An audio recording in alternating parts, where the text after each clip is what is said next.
Severovzhod države je prekril led. Zaradi ledenega dežja marsikje nastaja poledica. Na cestah in pločnikih lahko drsi. Občina Murska Sobota prebivalce poziva, naj gibanje na prostem omejijo na nujne opravke. Za tovorna vozila so zaprli mejna prehoda Pince in Dolga vas. Agencija za okolje pa opozarja na možnost poledice in žleda tudi drugod po državi. Komunala Murska Sobota pa, da bi se razmere lahko še poslabšale. Na Primorskem razmere spremlja Jaka Vran. Jaka, zaradi poledice niso vozili avtobusi, avto je zdrsnil v Sočo. Kako je zdaj na vašem koncu države? Ja, res je, kar nekaj težav je povzročila poledica predvsem na cestah. Pri Tolminu je avto zdrsnil v Sočo. K sreči sta bili tako voznica kot sovoznica le lažje poškodovani, čeprav so ju iz ukleščenega vozila morali rešiti gasilci. Približno 50 otrok ni prišlo k pouku na osnovno šolo v Hrpeljah. Voznik avtobusa je namreč ugotovil, da bi bila pot zaradi poledice prenevarna in se je po posvetu z ravnateljem odločil, da ne krene na pot. No, nekaj časa pa je bil zaprt tudi mejni prehod Fernetiči, zaprli so ga italijanski varnostni organi, ker se je tam zaradi poledice zgodilo več prometnih nesreč, o katerih so sicer poročali z širšega območja Trsta.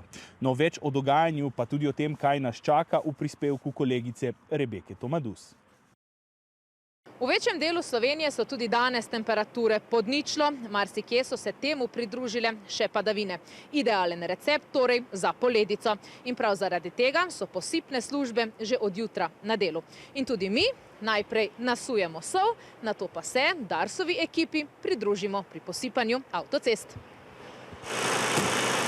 Tu spreminjamo, na kakšno razdaljo solimo. Zdaj imamo desno 2 metra, levo 5,5 metra, da celo širino posipamo.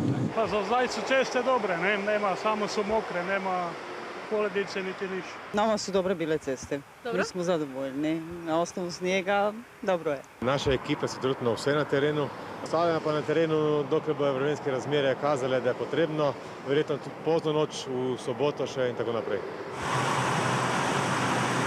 Temperature bodo namreč tudi prihodnje dni lahko povzročale poledico, opozarja Arso. Temperature se bodo gibale okoli ledišča, jutra še malo pod lediščem, dnevne mogoče jutri še malo nad lediščem, ko bo še malo bolj kot neoblačno vreme. Predvsem pa ponedeljkovo jutro zna biti spet zelo mrzlo. To pomeni ponižina temperature od -10 do -15 stopinj Celzija.